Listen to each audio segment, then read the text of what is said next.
After a dominant showing in the election earlier this month, Democrats are hoping to keep that momentum going. Their standard bearer for next year's election, Tammy Baldwin, announced her re-election bid for U.S. Senate, and new fundraising numbers this quarter show she could be hard to beat. Political reporter Will Keneally is live at the Capitol with more. Will?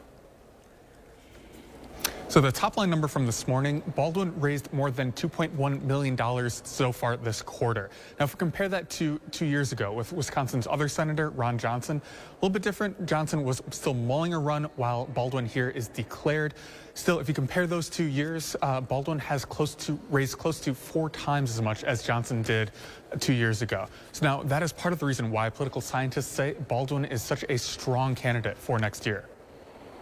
I think it was widely expected that Tammy Baldwin would run again. That's because she's a top-tier candidate for Democrats. UW lacrosse political scientist Anthony Trzaskowski says part of that is the fundraising totals that she can put up. I think people have been really impressed by Tammy Baldwin's political talent, her ability to connect with different people all over the state.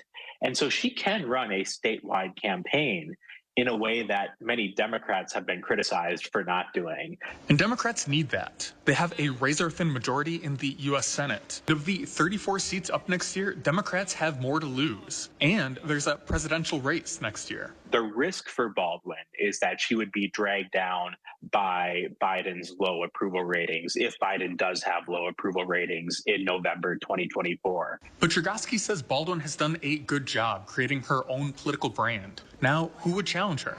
Mike Gallagher, yes. Everyone is watching Mike Gallagher. He's another one of those top-tier candidates on the Republican side. A good fundraiser, politics that appeal to a broad base. But the big risk is that as a member of the House, you don't want to give up your seat in order to run a losing campaign. We've also seen abortion dominate politics in the last few months, with Baldwin playing a key role. Now, how will that shape 2024? I do not expect the politics of abortion to be settled or resolved in any sense within the next 2 years. So I think the issue is going to change over time. So while Trzaskowski says while some court cases here in Wisconsin might change the abortion policy state by state, Trzaskowski says at the federal level, we will likely see it be status quo through 2024. Reporting from the Capitol, Will Keneally, News 3 Now.